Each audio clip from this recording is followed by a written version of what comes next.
Así que buenos días, nos vemos nuevamente en nuestras clases de óptica y física moderna.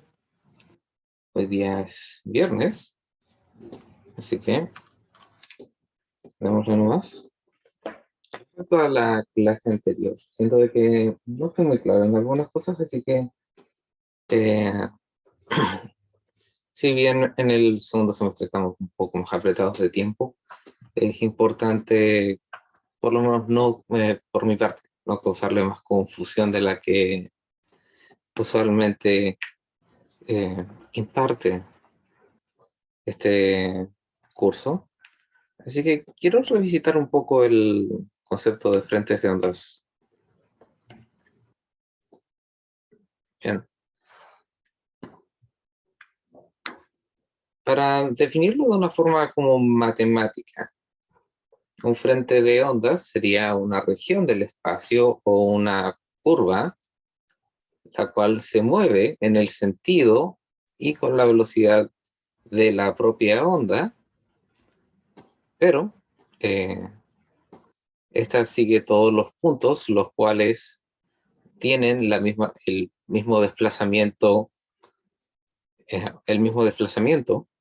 respecto a la normal o la dirección de propagación, si es que es una onda transversal, o esta sigue el punto de máxima compresión, por decirlo así, si es que estamos hablando de un slinky en el cual nosotros hacemos un pulso longitudinal,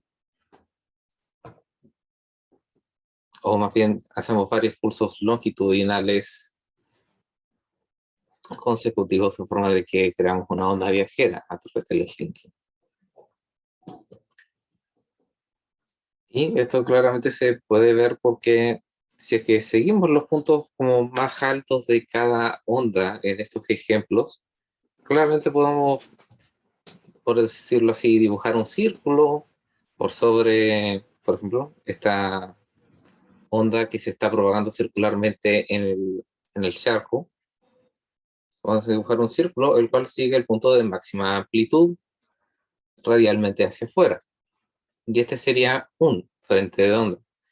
Ahora, este frente de onda, para esta idea del frente de onda, eh, no es completamente inútil, no es algo que esté pasando por pasar.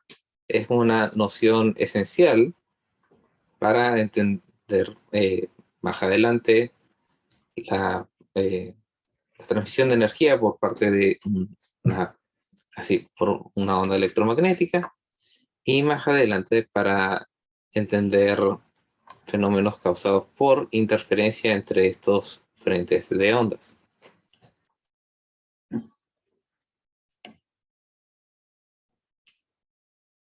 Ahora, viendo de que en la clase anterior hubo mucha matemática, quiero visitar simulaciones, o por lo menos visitar en la pizarra aquí, estos fenómenos ondulatorios, los cuales están listados aquí,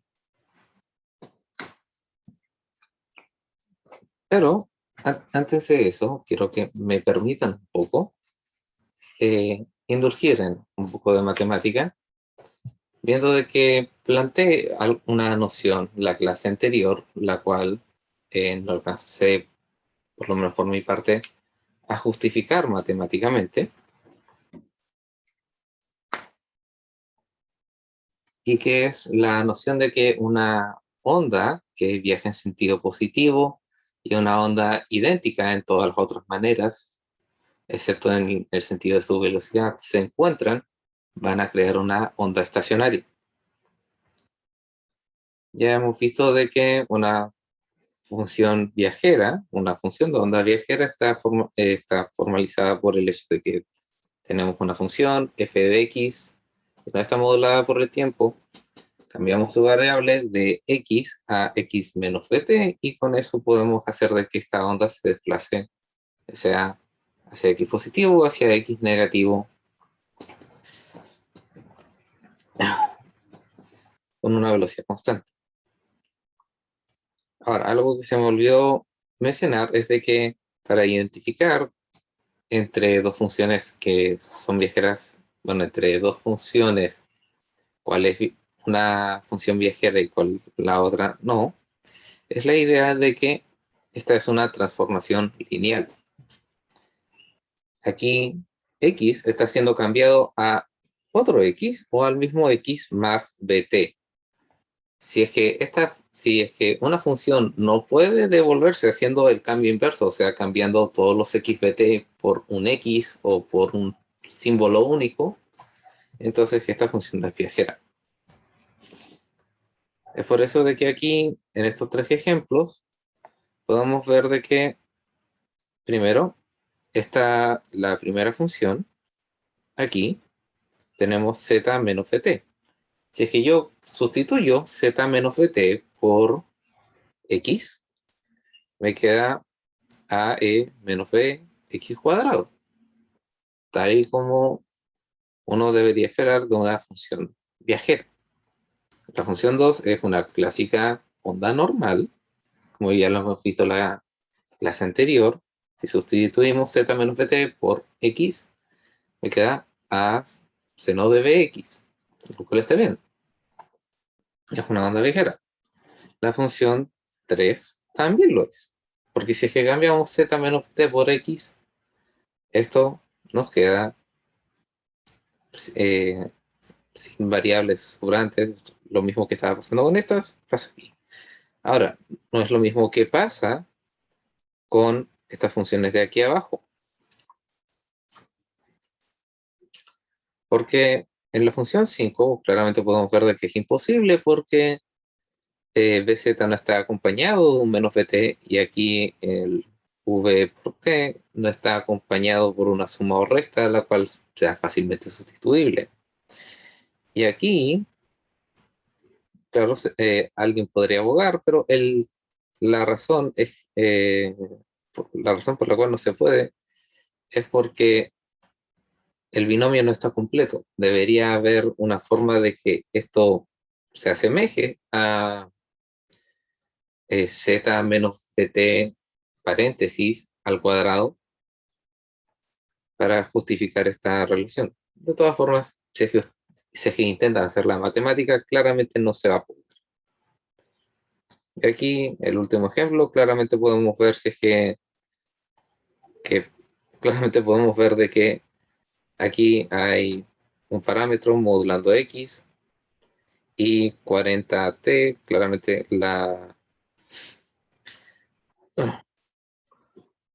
claro, si es que sacamos que este 5 hacia afuera de este cuadrado, tendríamos 25 aquí afuera, y aquí dentro quedaría x más 8t. Entonces, claramente aquí nos dice la velocidad de 8, dirección x, sentido x negativo, porque hay una suma aquí adentro. Si es resta, viaja en sentido x positivo. Si es que suma, viaja en dirección x negativo. O más bien, para que, o más bien, para ser técnicamente correctos, la velocidad positiva debería dar, una velocidad positiva va a tener una resta y una velocidad negativa debería dar una suma. Eso ya lo hemos visto. Ahora quería pasar a esta parte de aquí porque es la que nos va a facilitar la demostración de esta idea de la onda estacionaria. La ecuación de Euler, la cual aquí está escrita con J y no con I, la cual es, quizás es un error, pero no cambió la idea de que E a la I, raíz de menos 1, por una variable es igual al coseno de alfa más I por el seno de alfa, en este caso. Entonces, nosotros simplemente podemos tomar la parte real de cualquier número complejo y vamos a tener el coseno de esta parte. O podemos también hacer algunos trucos matemáticos con esta ecuación, unos trucos matemáticos bastante sencillos y obtener el seno y coseno dependiendo de lo que necesitemos y de lo que sea posible dentro de la matemática correcta. Ahora, si es que se puede ir al pizarro un poco. Sí se mueve la cámara, pero no es ningún problema. Entonces, si tengo aquí la ecuación de Euler, E a la I teta igual a coseno de teta más I seno de teta. Si yo cambio teta por mi conocido argumento para una onda viajera, tendría I paréntesis omega, así, kx menos omega t.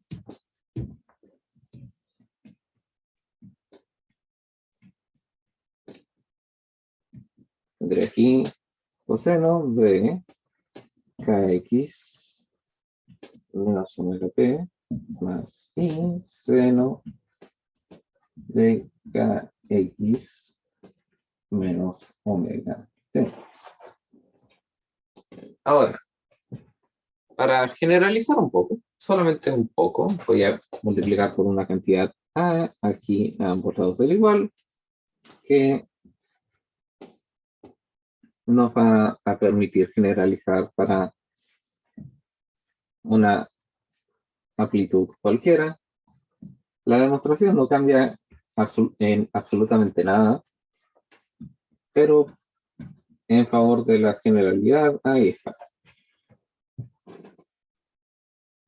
Así que, como en la diapositiva ustedes vieron esta cosa.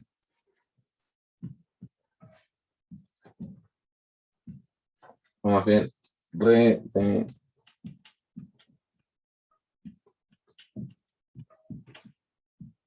para los que no se acuerdan, esta función se llama parte real y simplemente remueve la parte imaginaria de cualquier número complejo que esté dentro de ella.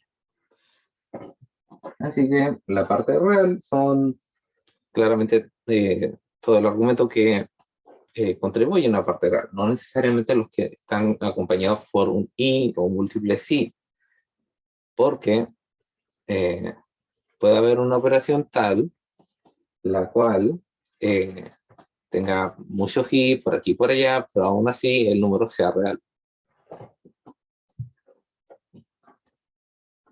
En fin.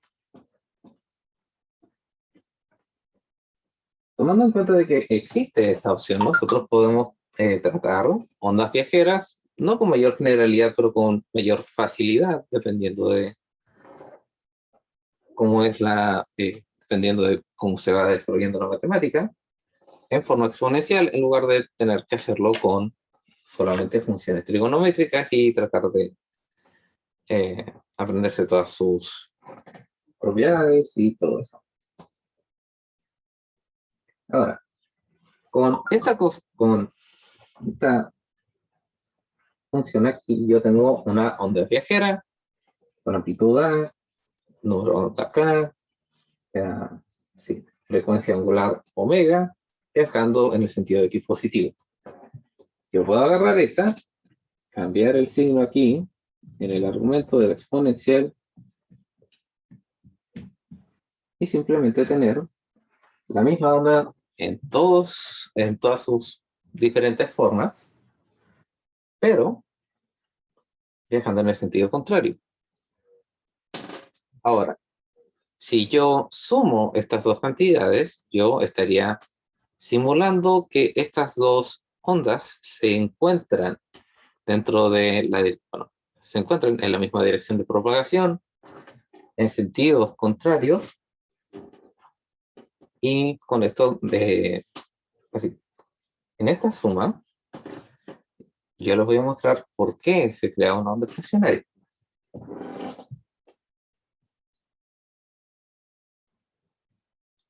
Y de hecho no hay mucha necesidad de mostrar cuál es esta en su forma trigonométrica. No se preocupen, no va a ser necesario. Esto sería igual a A por I, paréntesis, KX, menos omega T, más A por E, I, X más omega t. Ahora, podemos ver aquí de que estas partes son iguales y,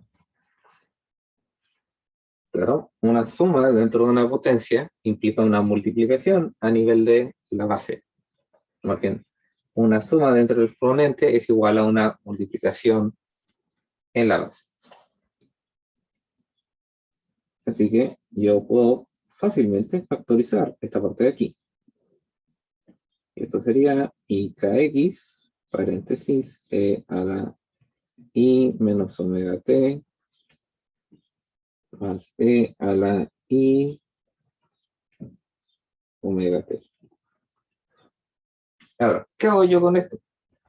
Pues bien, tenemos esta ecuación de aquí. ¿Qué pasa si yo cambio el argumento dentro de la potencia?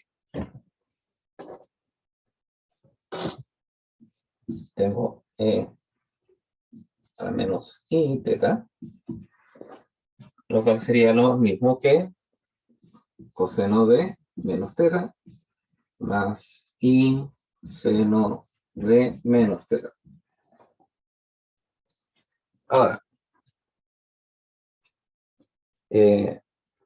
ahora tienen que acordarse de las propiedades de las funciones pares e impares.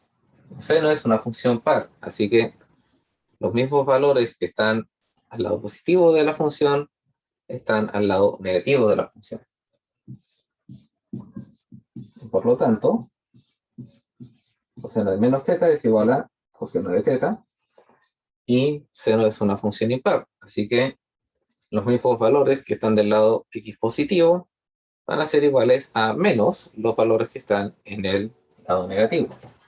Así que y seno de menos teta es igual a menos y seno de teta.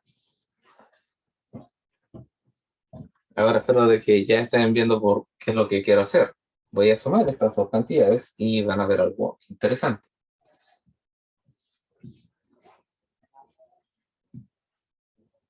Si yo sumo esto con coseno de teta, tendría así.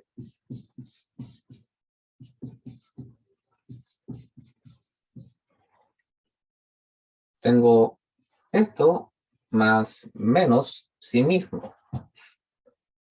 Entonces, coseno de i teta, bueno, coseno de menos i teta más coseno de e teta es igual a 2 coseno de teta.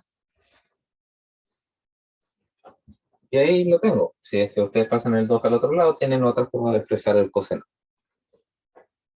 Así que esto es igual a la i kx coseno de, así, 2a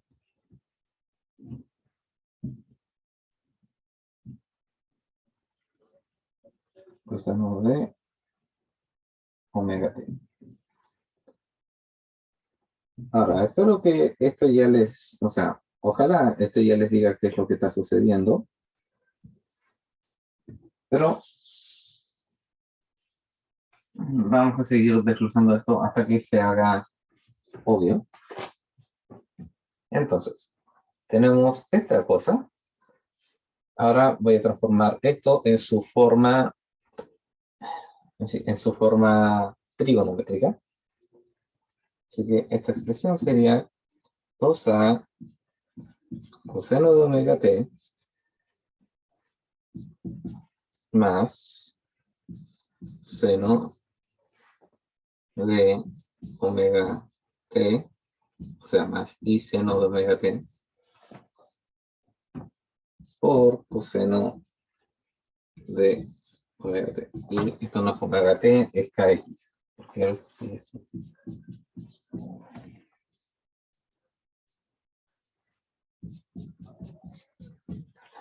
Ahí sí.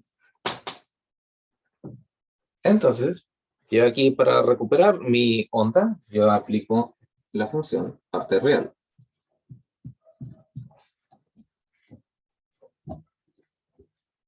Entonces, si yo, así, para separar este paréntesis, yo tengo que, por supuesto, multiplicar todo adentro y luego ahí vería cuál es la parte que tiene el i, cuál la que tiene el no.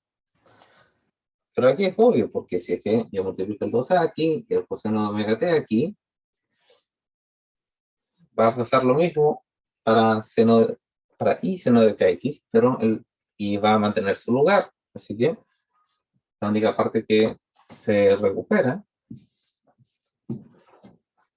es 2a coseno de kx coseno de omega t.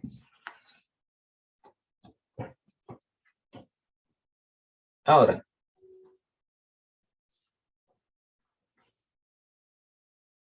si es que yo tomo esta parte de aquí y la grafico, yo lo que tendría sería una función coseno de amplitud 2a y kx me estaría modulando la longitud de onda, lo cual sería claramente algo así. Pero si es que yo vuelvo a integrar coseno de omega t, ahora estoy incluyendo una oscilación en el tiempo, porque a t0 sería 1, esto estaría en su máxima amplitud.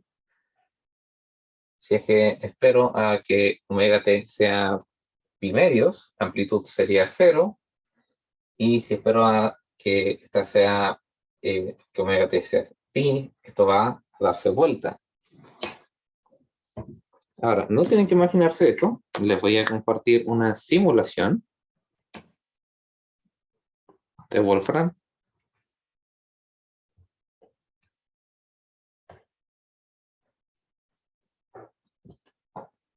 Aquí lo que tenemos es una simulación de dos ondas, las cuales están yendo una. eh, Mejor dejo que la simulación se explique sola. Claramente la onda azul está viajando en sentido x positivo, la función naranja está eh, viajando en sentido x negativo. Y la que está abajo es más o menos lo que está representando esta ecuación. Tenemos una onda, los cuales tiene un punto fijo, tienen un lugar fijo en el espacio, pero la cual está siendo modulada por un cambio en su amplitud en el tiempo, lo cual crea lo cual crea ah, una standing wave, es una sí, onda estacionaria. Ahora, el tema con esta simulación, ustedes verán ahí hay un parámetro de largo, es que vamos a ver más adelante de que este fenómeno se causa por una de las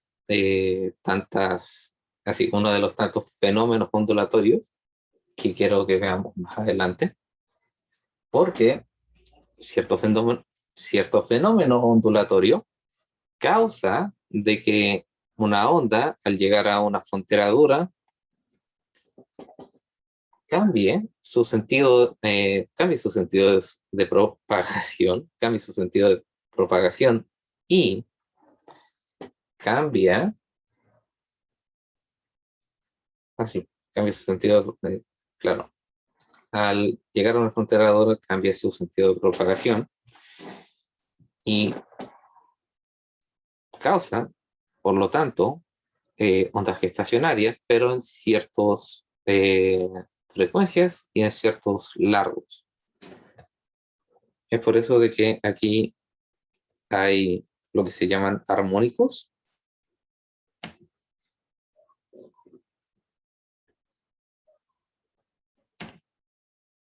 pero eso lo voy a explicar más adelante.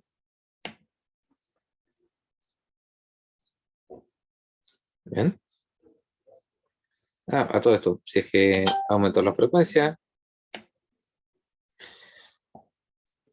aquí claramente también van apareciendo los que la misma simulación llama armónicos.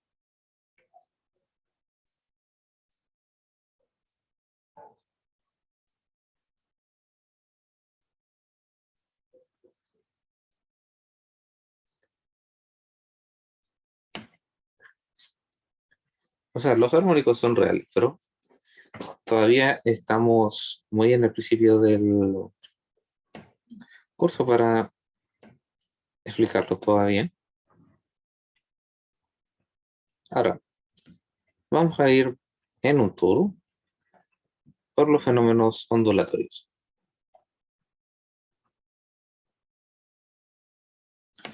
Bien, déjenme sacar las simulaciones.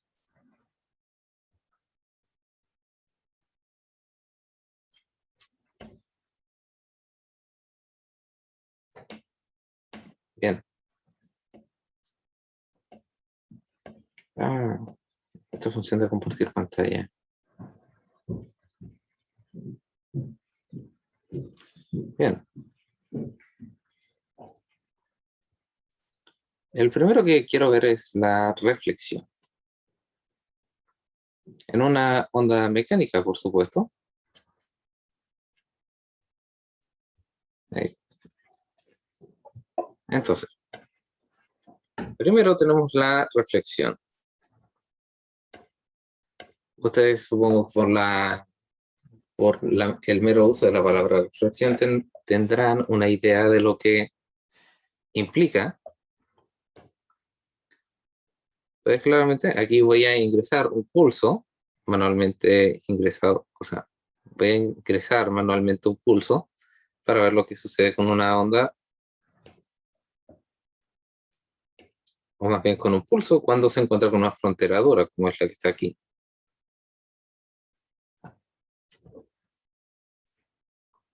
No, mucha atenuación.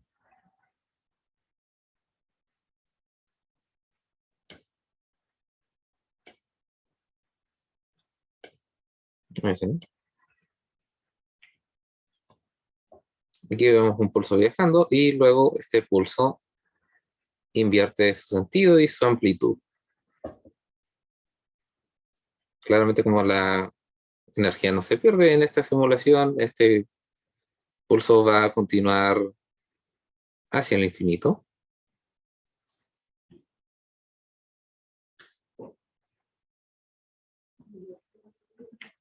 Lo mismo pasa con las ondas. Y vemos una onda viajar y luego se va a encontrar con una inversión de su cuerda. Ahí vemos de que está tratando de oscilar, pero podemos distinguir una especie de frente de en el que estas ondas chocan. Ahora, habrá una cierta frecuencia en la que, por lo que habíamos predicho matemáticamente, estas dos ondas se van a encontrar perfectamente en sentidos opuestos. Así que vamos a aumentar la frecuencia.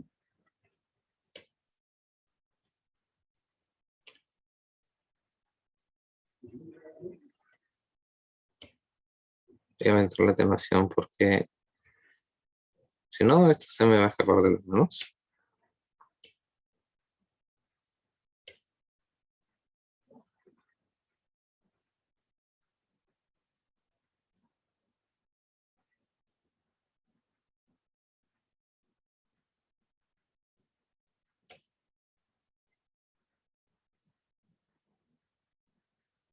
Ahora estamos cerca.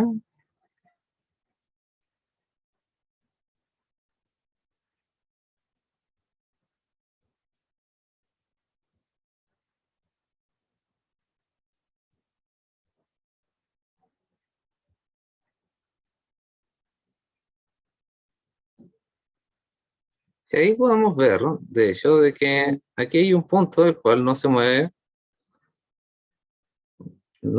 casi.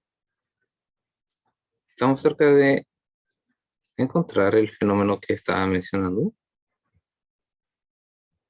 de ondas estacionarias.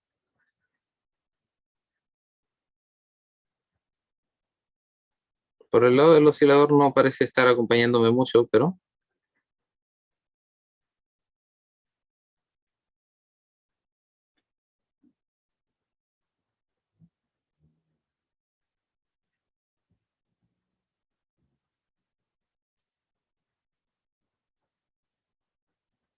yo diría que es lo suficientemente cerca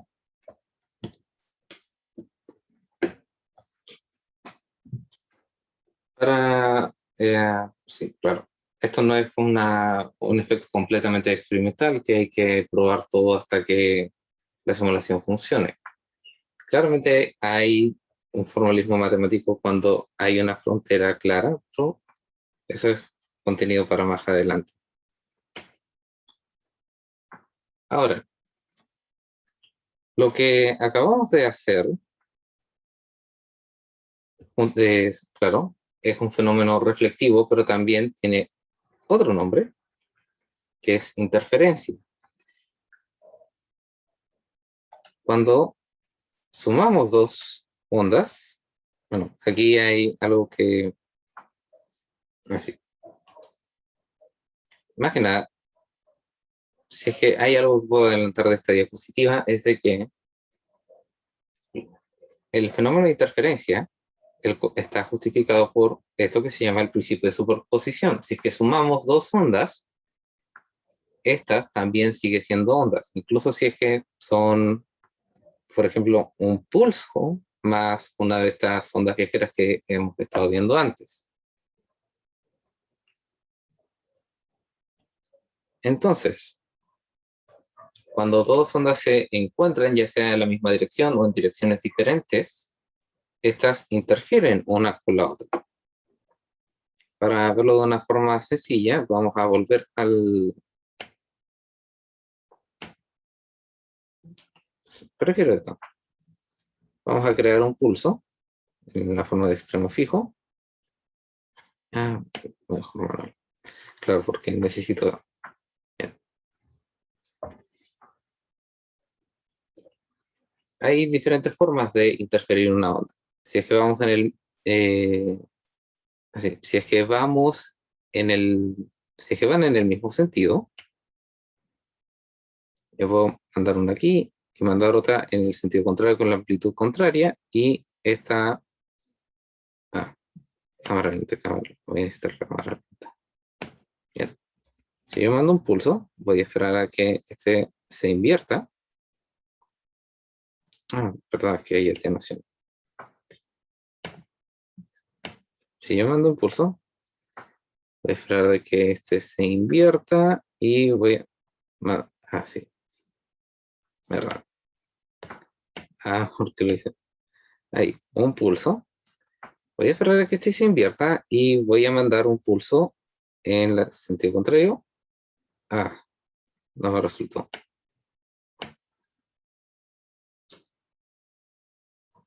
Lo que necesito es un pulso parecido y... Ah,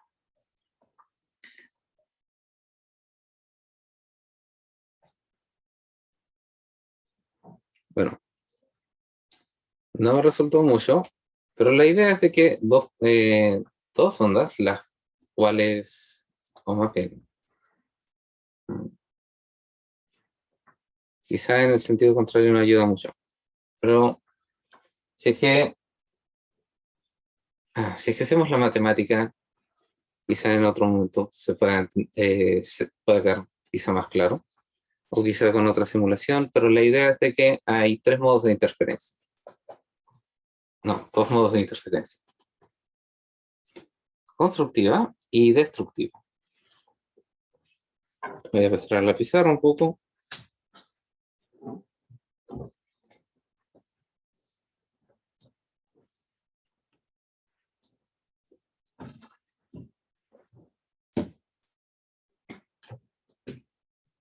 Quizá todos ustedes todavía se acuerdan de esto. Si tenemos una onda aquí,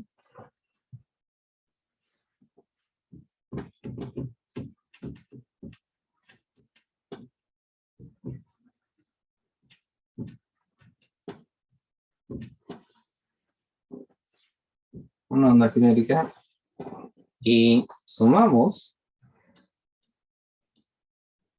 una onda de características similares, no, bueno, el fenómeno de interferencia no necesariamente requiere una onda exactamente igual, lo que requiere es de que simplemente estas se sumen. Pero los dos modos de interferencia claramente están más claros, con dos ondas similares. Si es que estas dos ondas se encuentran en fases similares, lo que va a suceder es que, como estas dos funciones se suman,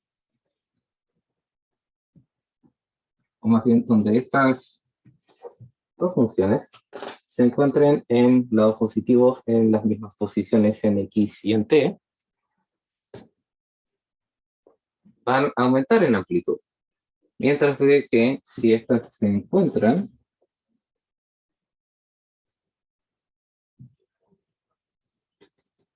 en zonas, bueno, en tiempos y en zonas, las cuales sus amplitudes tienen el signo contrario, estas se van a restar. De la misma forma, claro, de la misma forma, si es que ustedes tomasen, por ejemplo, la función coseno y le sumasen, o así, le restasen, por decirlo así, seno más seno de un medio más fin medios. Estas funciones están perfectamente desfasadas, así que estas se terminarían anulando, lo cual ustedes también pueden intentar, por ejemplo, si es que ustedes tienen la habilidad,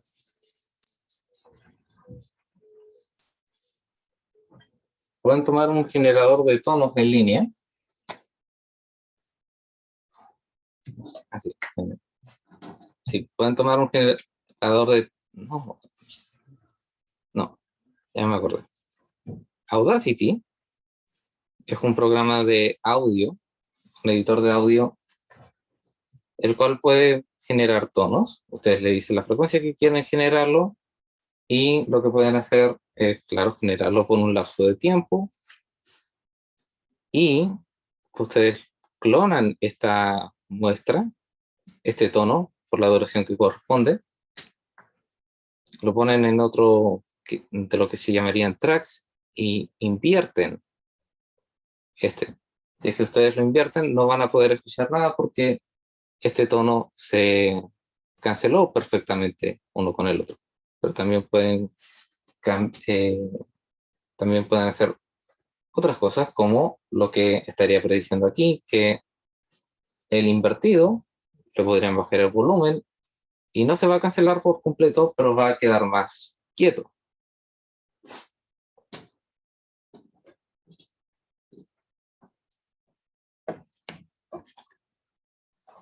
Y claro, si es que también podrían probar con la interferencia constructiva, si es que copian y pegan dos veces el tono. Este tono debería escucharse el doble de fuerte, más o menos. Nuestros oídos no son precisamente lineales. No percibimos dos de la misma cosa con el doble de intensidad. Lo sentimos un poco más bajo, pero esas son las limitaciones de nuestro oído humano. Ahora, suficiente interferencia porque todavía nos quedan otros fenómenos ondulatorios los cuales tenemos que conocer o volver a visitar más bien. Algunos de ustedes todavía quizás se acuerdan de la media. Entonces, ¿dónde tenía la lista?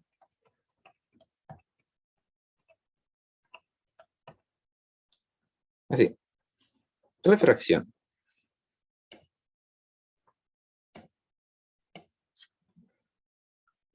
Bien, aquí no tengo una simulación, pero podemos ver Si es que lo encuentro aquí, ¿dónde está? Uno de los libros que estaba.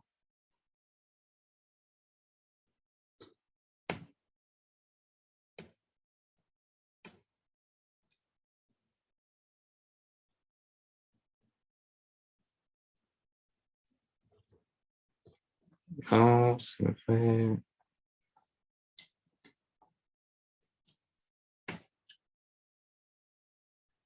Ah, no, era en el otro, aquí, reflexión y transmisión.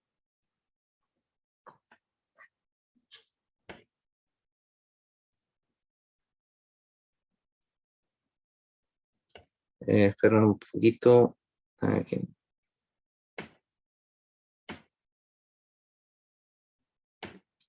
Reflexión y transmisión.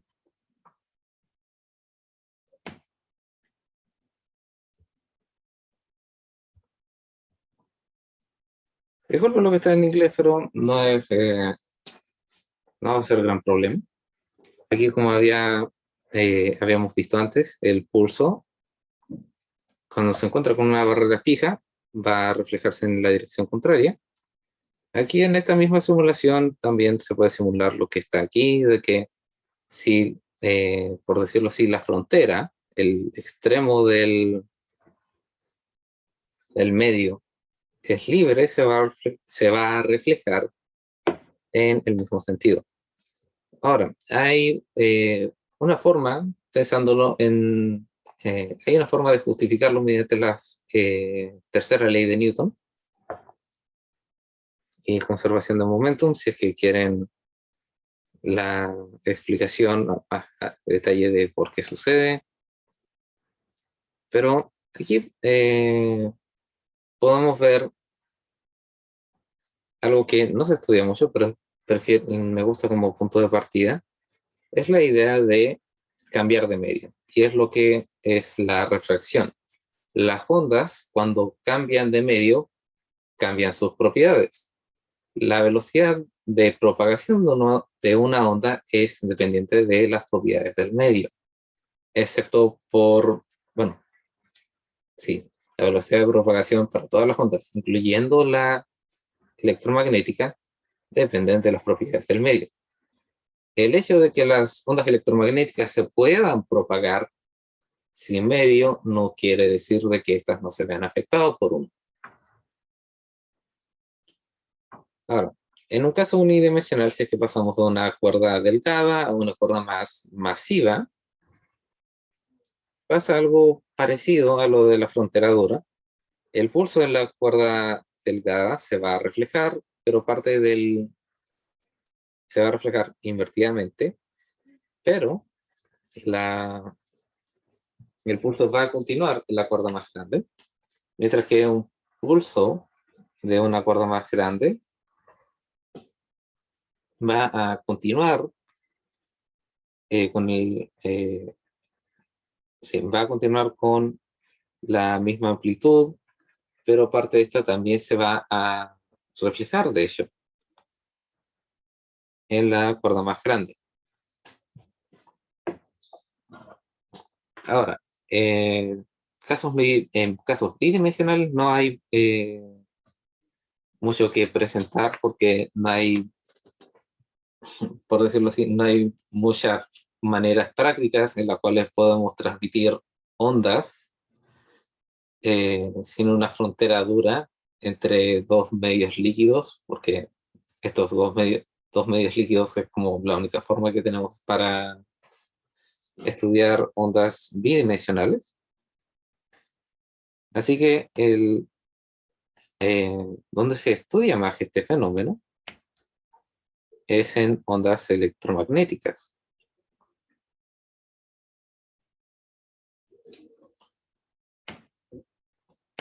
Por aquí debería estar.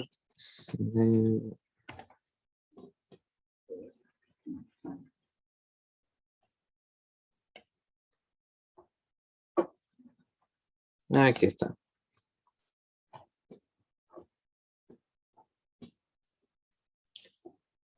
Si bien todavía no vemos todavía cómo es que la luz se difracta. Bueno, bien. Si todavía bien no conocemos mucho la naturaleza de las ondas electromagnéticas, aquí podemos ver de que la luz, al entrar a esta figura geométrica, cambia de dirección, luego cambia de nuevo y podemos ver aquí que un arco iris se forma. ¿Por qué es esto? Pues la refracción en la refracción en la luz se manifiesta como un cambio de la dirección de propagación. Los frentes que nosotros usamos para entender, Profe, ¿sí? se está viendo el cuaderno, o sea, el libro aún. No se ve la Disculpa, simulación. sí, disculpa. Gracias por notificarlo. Ahí está. Entonces, aquí tengo un rayo de luz blanca atravesando un prisma y luego claro, a la hora de atravesar el prisma, este rayo de luz así, cambia su dirección de propagación, luego cambia su dirección de propagación nuevamente y luego aquí se forma un arco iris, como estaba diciendo recién. Ahora, ¿por qué, o sea, ¿por qué es esto? Porque, a ver, ahí creo que se va a ver mejor el arco iris, sí, ahí sí. Bien. ¿Por qué pasa esto? Porque por lo menos la refracción, que es donde la refracción en ondas electromagnéticas se manifiesta como un cambio de dirección de propagación en esta onda electromagnética. O sea, más bien la luz es la onda electromagnética. En fin. Ahora, estos frentes de ondas, así, los frentes de ondas que usamos para estudiar la luz, son frentes que, como lo había mencionado al principio de la clase, es un punto en el espacio, aunque esté, por decirlo así, imaginario, los cuales comparten la misma amplitud. Esta amplitud es, como ya sabemos, sería una amplitud compartida por el campo eléctrico y el campo magnético en cierta dirección. Entonces, si mi pulgar indica, así, si mi pulgar indica la dirección de propagación de una onda electromagnética, y aquí la frontera de esta onda electromagnética, la frontera del medio al cual va a entrar,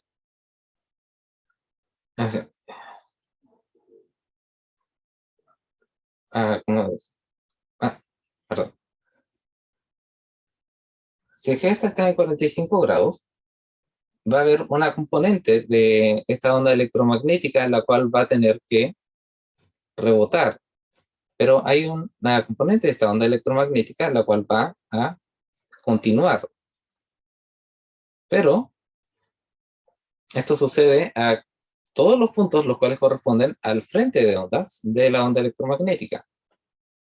Entonces, la suma de estas componentes sobrevivientes resultan que son paralelas a la frontera, digamos.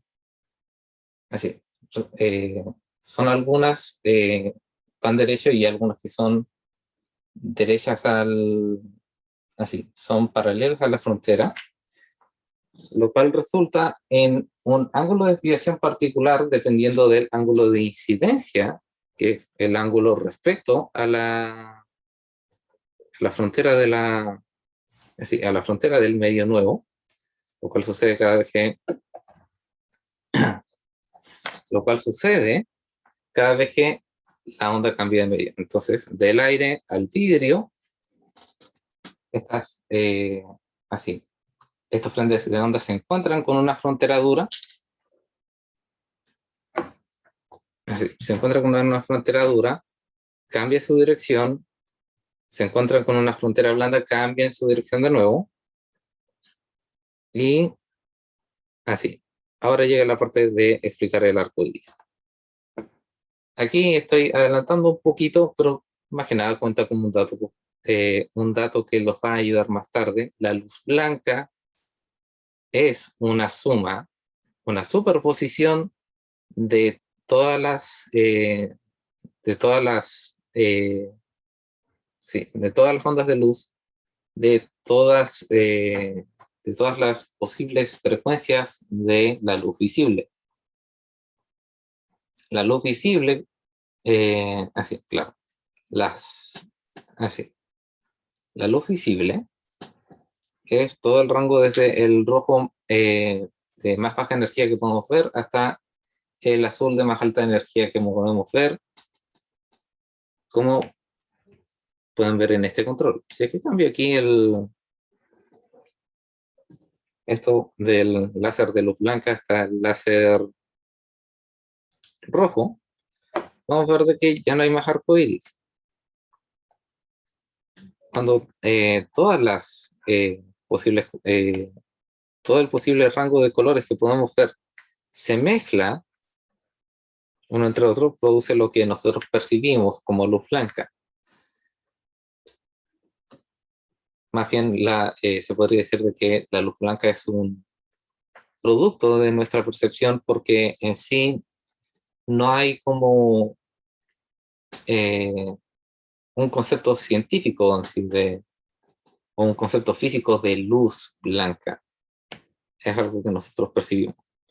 Ahora, si aquí tenemos arcoíris, aquí tenemos un láser que solamente emite un rayo de así, 661 nanómetros. Eso es porque aquí el color está determinado por la longitud de onda. Entonces, miren lo que pasa al extremo derecho. Mientras más bajo los nanómetros, más, sí, más se desvía.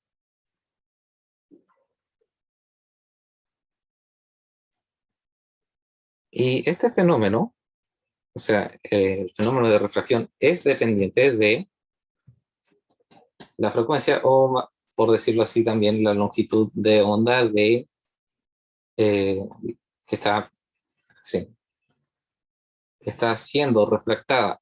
Y esto también se produce con el sonido.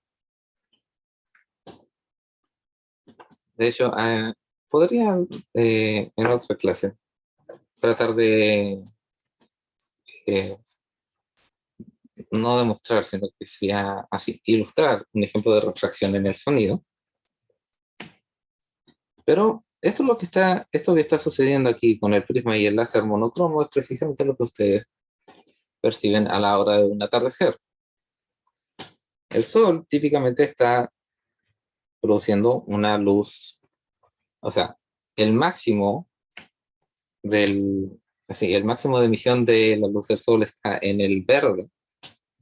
Nosotros típicamente lo percibimos como amarillo, pero es porque cuando está en la máxima altura, nosotros recibimos tanta luz que simplemente percibimos la luz del sol como blanca. A medida de que va bajando el sol,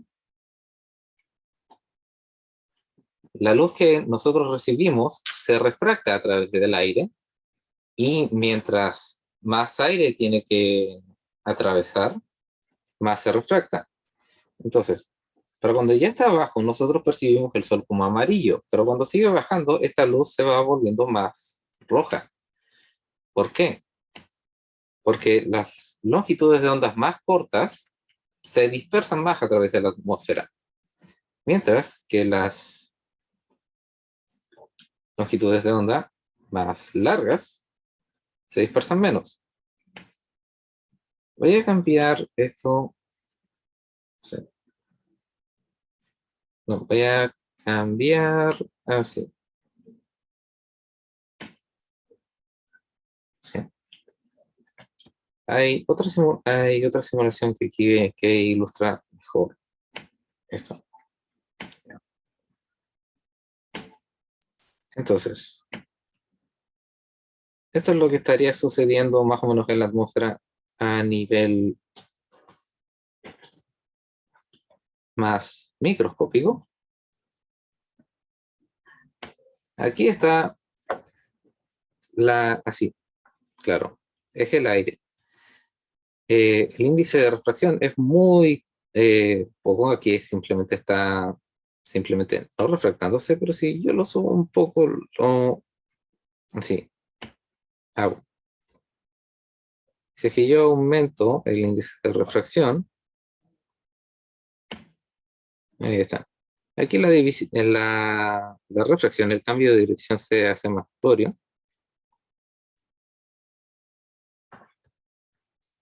A ver, ¿puedo cambiar la longitud de onda del láser? ¿Puedo cambiar? No puedo cambiar la longitud de onda del láser.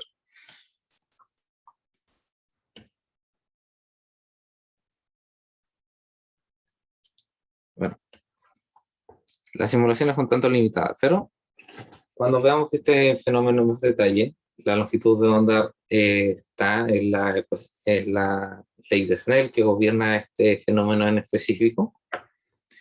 El punto es de que longitudes de ondas más largas, más rojas, se dispersan menos.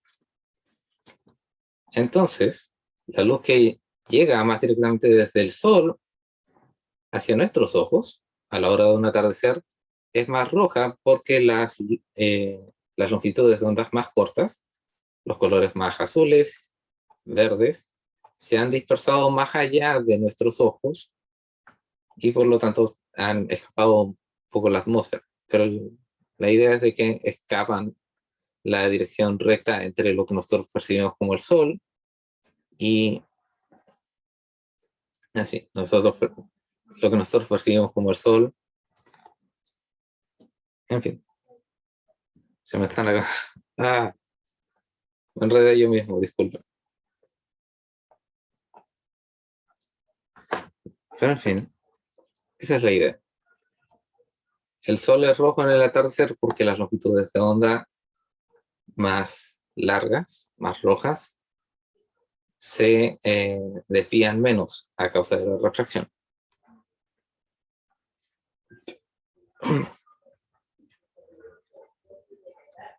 Entonces, se me olvidó la diapositiva, aquí está. Refracción, difracción. Oh, nos quedan 3 minutos. Bueno, más que nada para introducir el concepto.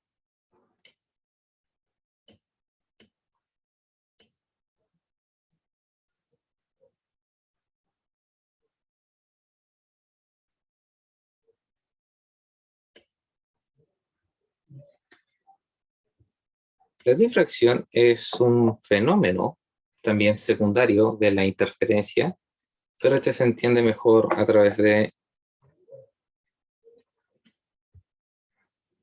así. Se entiende mejor a través de ondas. Aquí tenemos un generador de ondas. Este está generando un frente de ondas y a medida de que este frente de ondas pasa por la ranura,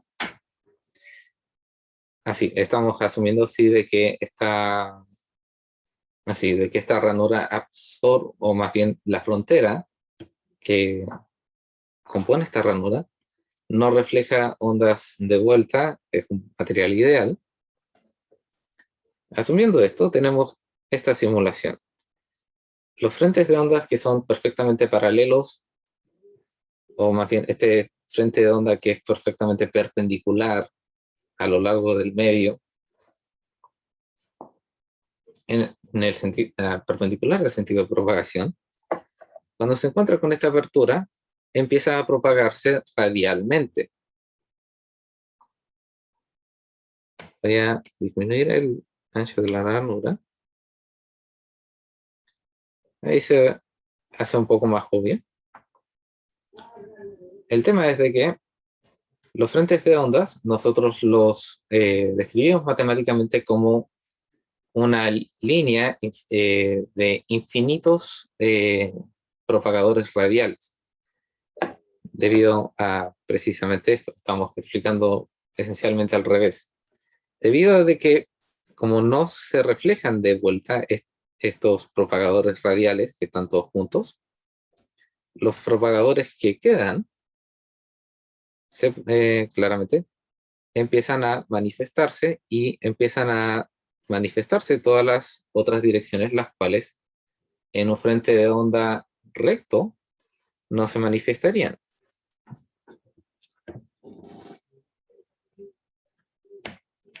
Ahora, son las 19, o sea, son las 10:59. Mañana vamos a ver precisamente la justificación matemática para esta situación.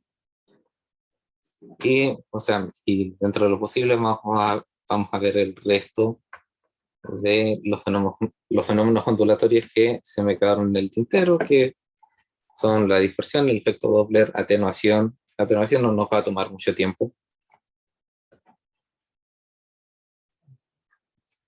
Y vamos a, así, y si es que es posible, vamos a entrar en el siguiente tópico, que sería estados de polarización.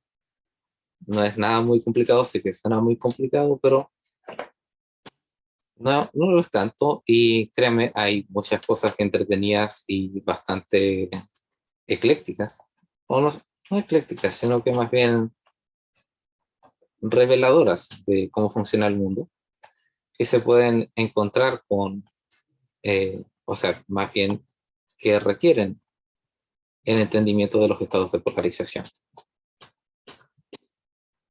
Ahora voy a detener la grabación y voy a atender sus preguntas, si es que tienen alguna pregunta.